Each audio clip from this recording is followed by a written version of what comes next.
Medical কলেজে আজ একটি উচ্চ পর্যায়ের বৈঠক হয়। গতকাল এখানে হামলার অভিযোগ ওঠে, রোগীদের ওয়ার্ডে ঢুকে পড়ে হামলার অভিযোগ ওঠে রোগীর পরিবারের বিরুদ্ধে।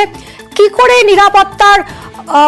নিরাপত্তার গাফিলতিটা আরো একবার সামনে উঠে আসে এই অভিযোগ, এবং কিভাবে একেবারে রোগীদের ওয়ার্ডে ঢুকে রোগীর পরিজনরা মারধর করেন নার্স এবং ডাক্তারদের, সেই ছবি ধরা পড়েছে সিসি ক্যামেরা ফুটেজে। এবং এরই প্রতিবাদে কর্মবিরতির ডাক দিয়েছেন জুনিয়র ডাক্তাররা। কর্মবিরতিতে বসেছেন তারা।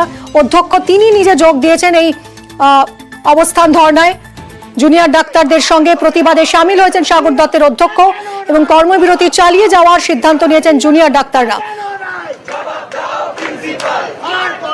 ইতিমধ্যেই কর্মবিরতির জের বিক্ষোভকারীদের দাবি নিয়ে বৈঠক করেছেন স্বাস্থ্য সচিব নারায়ণ স্বরূপ নিগম। আপনারা দেখছিলেন কিছুক্ষণ আগেই এই বৈঠক শেষে বেরিয়ে গেলেন তিনি। বৈঠকে ছিলেন জেলা শাসক এবং পুলিশ কমিশনারও।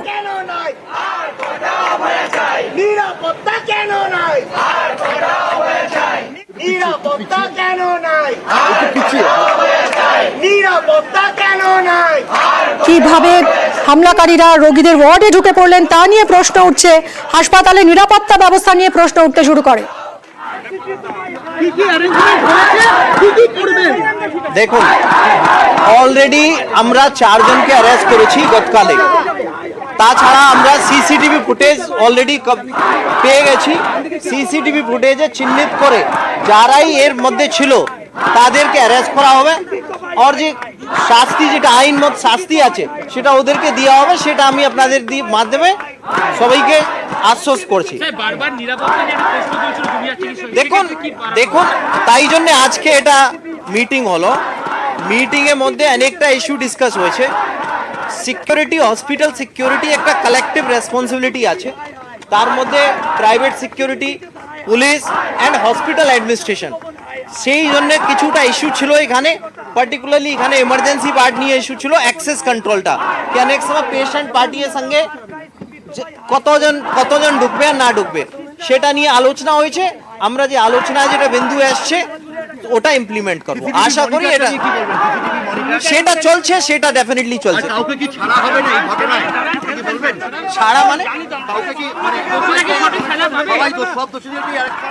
কেন করা হবে না? এর মধ্যে কেন কি সন্দেহ আছে? ব্যারাকপুর পুলিশ কমিশনারেটের কমিশনার আলোক রাজৌরিয়ার বক্তব্য আপনারা শুনলেন। অন্যদিকে জুনিয়র ডাক্তারদের দাবি, যতক্ষণ না পর্যন্ত নিরাপত্তার সঠিক ব্যবস্থা করা হবে তারা তাদের আন্দোলন চালিয়ে যাবেন।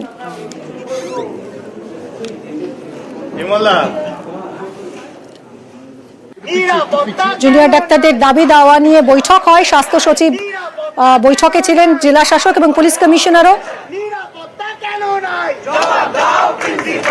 যদিও জুনিয়র ডাক্তাররা তাদের এই কর্মবিরতি চালিয়ে যাওয়ারই সিদ্ধান্ত নিয়েছেন। অভিজিৎ, আমাদের প্রতিনিধির সঙ্গে কথা বলবো। অভিজিৎ, এই বৈঠক শেষ হয়েছে, বৈঠকের নির্যাস কি? এই বৈঠকে পরে স্বাস্থ্য সচিব জানালেন আন্দোলনকারী জুনিয়র ডাক্তারদের দাবি মেনে সমস্ত রকম নিরাপত্তা সুনিশ্চিত করা হবে, এবং আজ থেকেই ক্লোজ সার্কিট ক্যামেরা যেটা বসানো শুরু হয়েছে সেটা অত্যন্ত দ্রুতগতিতে বসানো হবে, এবং একই সঙ্গে আন্দোলনকারী জুনিয়র ডাক্তারদের দাবি মেনে তাদের নিরাপত্তা ব্যবস্থা যাতে সুনিশ্চিত হয় এবং কোন রকম যাতে নিরাপত্তার সঙ্গে আপোষ করা হবে না, সেই বিষয়ে তিনি এখানে প্রতিশ্রুতি দিয়ে গেছেন। অন্যদিকে স্বাস্থ্য সচিব, স্বাস্থ্য অধিকর্তা, স্বাস্থ্য শিক্ষা অধিকর্তা তারা যখন বেরোন, এমনকি ব্যারাকপুর পুলিশ কমিশনার তিনিও যখন বেরোন, প্রত্যেককে ঘিরে এখানে আন্দোলনকারী জুনিয়র ডাক্তাররা তারা স্লোগানিং করতে থাকে। তারা স্বাস্থ্য ভবনের বিরুদ্ধে, পুলিশ প্রশাসনের বিরুদ্ধে তাদের স্লোগানিং চলতে থাকে। এবং একই সঙ্গে ব্যারাকপুর পুলিশ কমিশনারেটের পুলিশ কমিশনার তিনি এটা জানান যে এখনো পর্যন্ত 4 জনকে গ্রেফতার করা হয়েছে, এবং বাকি যাদের প্রত্যেককে সিসিটিভি দেখে চিহ্নিত করা হচ্ছে। জুনিয়র ডাক্তাররা এখন কি বলছেন, তাদের এখন তাহলে কি অবস্থান হবে? এই মুহূর্তে তারা আবার আলোচনা করবেন, তবে তারা একটু আগেও যেটা জানিয়েছেন তারা এই বৈঠকে তারা আশ্বস্ত, এরপরে তারা সিদ্ধান্ত নেবেন। অনেক ধন্যবাদ অভিজিৎ।